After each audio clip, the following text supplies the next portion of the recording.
So, what is culture shock? Culture shock is what comes when you move to a new country or when you're converted to a new culture or new language. In my life I had the chance to go to a lot of countries and experience a lot of different cultures on my own or with other people who came with me, and no matter how often you experience a new culture or how used you are to be confronted to new culture, you're always gonna have the culture shock. Sometimes it's harder, sometimes it's not as hard. It depends on how the culture fits with who you are and how different it is to your original culture. Culture shock is defined as a sense of confusion and uncertainty that affect people who are exposed to a new culture without previous preparation.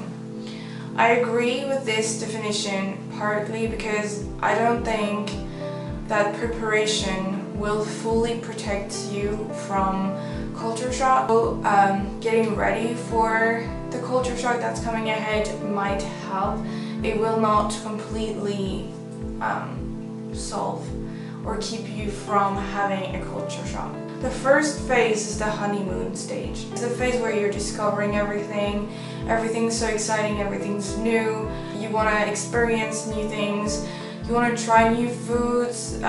You are discovering a new language, a new everything, new way of thinking, the traditions, and new way of thinking the languages, new way of living the lives, new way of everything. Everything's new, everything's exciting, and everything's to be tried. So the frustration stage comes from the moment when you start to understand how the new culture works, how its language works, how people think things, how people like people's habits, people's point of view and lifestyle. You start to understand all of that and you're trying to fit in, but you still do little mistakes and there's still a few things that you don't understand quite well, and there's still some things that you can't explain, and then you still do mistakes that make you look rude or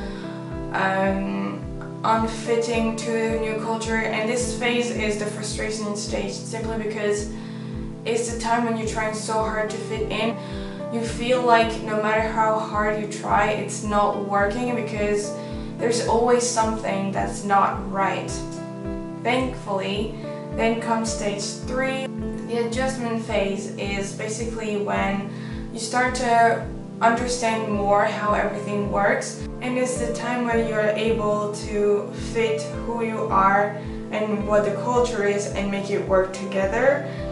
And in this stage you really understand what isn't working and what you didn't get, and all the little things that you thought you would never get, you start to get them right and to adjust it to how you want to work it, and also you are able to discover more of your personality and how it fits with the culture where you are. And so the adjustment phase can be one of the longest phases because it can take a while before you completely settled in until you get to what people call the acceptance phase. I don't like this name because it sounds kind of sad, but like acceptance phase is the moment when you realize that you now fit in the culture. You're maybe not 100% identical to locals or to people who were born and raised where you are, but you have found your place, and this is where the culture shock stops because you're not into a culture shock stage. You have made your place.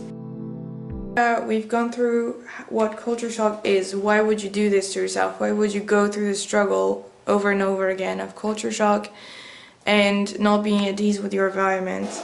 The thing is, culture shock really helps you to grow as a person, helps you shape your personality, because through everything you have to go through to adapt to the new environment, all the difficulties you have to face, all the adversities that you are in, you kind of understand what you're capable of, what you can go through, what your abilities are that you can develop, and what are abilities that you had and you didn't even know it because you were never put in a situation where you would be able to develop them.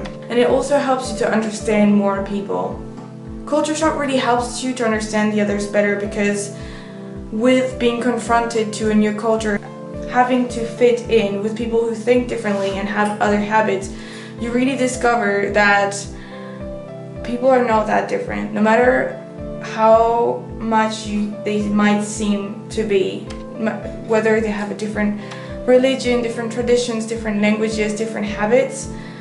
The idea is that we kind of all want the same for ourselves, just to different degrees or to different extents, but we are quite similar after all, and really culture shock really helps you to understand that people are similar, they don't just have different points of view, and being confronted to a culture shock is the best way to understand how to see those different points of view, how to understand them, how to deal with them, and how to go on with them simply. And it really helps you. Being confronted to culture shock, you realize that some things that are problems to you are not problems to others because they have other approach to you, and vice versa.